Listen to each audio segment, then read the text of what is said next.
على أشرف الخلق أجمعين نبينا محمد وآله وصحبه أجمعين. Mai girma injiniya Dr. Rabi Musa Kwankwaso, Allah ya da nufi, Allah biya dukkan bukata ta alheri, Allah ya tsare ka daga sharrin mahassada na ciki da na kai. Excellency Abba Kabir Yusuf, Excellency Kwamare da sauran dukkan waɗanda suka halarci wannan taro mai albarka. Wato abu hudu shine abin faranta rai a gurin taron nan. Duk mutumin da ya yi tunanin ba wa mutane ilimi da koya musu sana'a, to ya fitar da su daga annoba guda biyu, talauci da jahilci. Duk inda kaga wata musifa ta kashe-kashe, ta yaƙe-yaƙe, ta dabanci, ta sata, ta kidnapping, duka asalinta talauci ne da jahilci.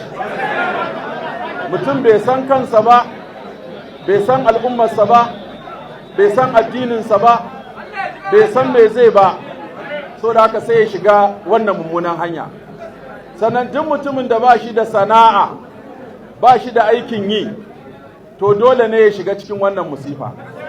Saboda haka waɗannan abubuwa guda biyu, talauci da jahilci, da injiniya Dr. Rabi Musa Kwankwaso yake yaƙi da su ba dare ba rana, su ne babban kwalara da annobar da take kai al'umma ƙasa.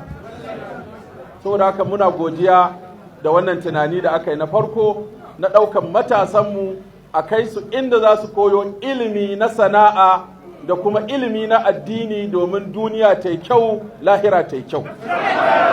Muna roƙon Allah a cikin sallah, rabbana atina fid dunya hasanatan wa fil akhirati hasanatan. Allah ka ba mu kyakkyawa a duniya. Ta yaya za ka samu kyakkyawa a duniya? Sai ka samu ilimin duniyar, sai ka san yadda ake neman duniyar, sai ka san yadda ake sarrafa duniyar, sai ka san yadda ake gudanar da duniyar.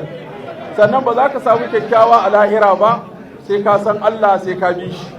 Saboda haka wannan tunani da aka yi na haɗa waɗannan ɓangarori guda biyu, to babban alheri ne.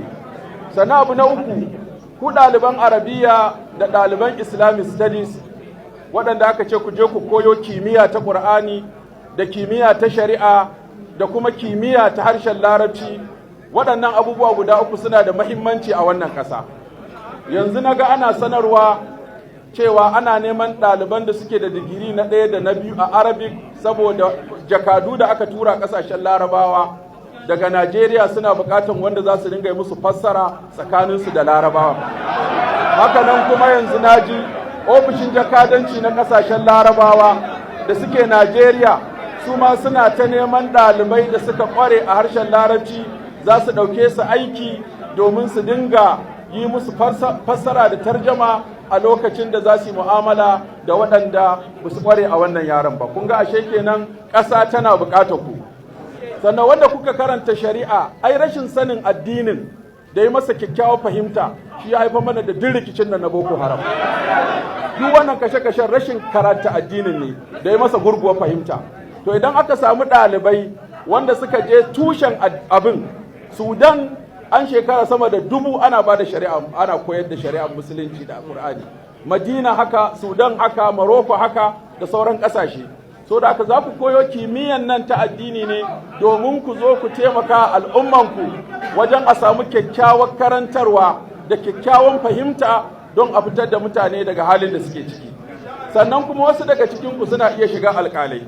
Kun ga yadda harkar alƙalanci ta lalace a Najeriya. Muna buƙatar alƙalai wanda suka iya shari'ar musulunci, suka iya ta zamani, domin wata rana su za a kai manya-manyan kotunan nan na ƙasa. Idan an kai su, ku dama kun san cewa an gina ku ne akan amana, akan gaskiya, akan cika alkawari, akan yi wa ƙasarku Najeriya hidima, da yi wa addininku hidima, da kuma yi wa al'ummarku hidima. To da haka muna fata lokacin da kuka zama an muku rawani na alƙalai, in nan sha'awa, in ban ɓangaren kuke sha'awa, in koyarwa kuke sha'awa a university, akwai wannan damar. idan aiki kuke so ku yi a foreign affairs akwai wannan damar, idan so kuke ku buɗe makarantu ku koyar da harshen larabci, wannan shi ma na daga cikin muhimman abubuwa. Sannan akwai abu na uku shine shi wannan harshe na larabci akwai bukatar nan gaba muna fata Allah ya cika wa Dr. Rabi Musa Kwankwaso burinsa. Muna ga cewa hatta a manyan jami'o'i tunda akwai wanda suka yi karatun larabci da yawa, kuma a ƙasashen laraba za ka samu likita balarabe da larabci ya ta karatu ya zama likita, za ka samu injiniya balarabe da larabci ya ta karatu ya zama injiniya, za ka samu lauya balarabe da larabci ya ta yi sai ya zama a jami'a kowane department sai a raba shi biyu.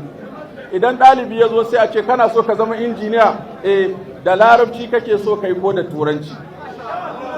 Ya zama department din zai iya karɓar ya koya maka a ɗauko larabawa lakitoci da professors, wanda Dr. Rabi Musa ya taɓa ka irin wannan, ina jin a wata shekara a jami'ar a Wudil aka kawo wani professor balarabe wanda ya zo ya riƙe, ina jin jami'ar Wudil.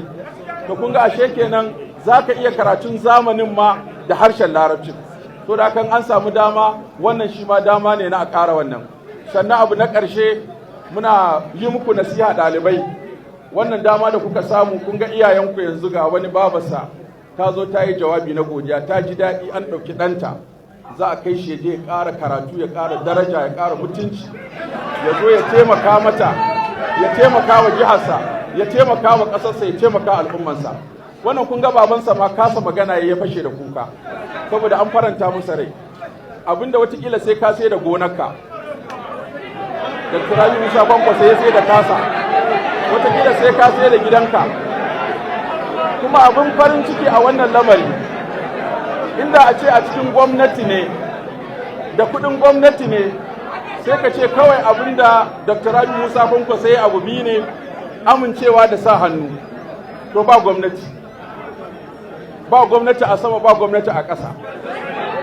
Amma mutum ya ɗauki filayensa ya siyar, ya ɗauki kadararsa ya siyar, kai dan ya faranta maka rai, kai dan ya taimake ka, don ka sami ilimi, don taka rayuwar ta kyau. To ya kamata ku yi koyi da wannan dama da kuka samu, ku tsaya ku yi karatu sosai, kuma ku yi kyakkyawan wakilci, kuma ku zama in kun samu dama ku gina akan irin wannan aikin da aka yi muku. Kuma wannan bawan Allah da ya muku wannan abu, ba ku da wata alaƙa ta ko ya san ku, ba ku da ku ba 'ya'yansa bane, ba jikokinsa bane, wani ma ba local government ɗinsu ɗaya ba, wani ma a nan da ba dan an faɗi sunansa ba, in aka ce ya tashi ya nuna shi ya faɗi sunansa bai san shi ba. Ƙa'ida aka ce kawai wanda yake da kaza kowaye ɗan jihar Kano ya zo a bashi dama ya je ya karatu. To mu wannan mu kaiwa wannan aikin Dr. Rabi Musa Kwankwaso, kuma muna maka godiya. Kuma za mu ci gaba da maka addu'a akan mumbarorinmu na Juma'a da makarantunmu akan cewa wannan manufa taka da kake sha'awa da kishin al'umman jihar Kano a ɓangaren raya matasanmu da raba su da shaye-shaye, da raba su da zaman banza, da raba su da daba, da raba su da jagaliya, da raba su da zaman inuwa biyu, da ɗumama benci, da ɗumama wando, da keta wandon. To su zo su sana'a, su zo su karatu, muna godiya kuma za mu ci gaba da maka addu'a. Allah ya kai ku lafiya, Allah ya sa ku karatu cikin nasara, Allah kuma ya sa a samu damar da za a ci gaba da wannan aiki. Wassalamu alaikum wa rahmatullahi wa barakatuh.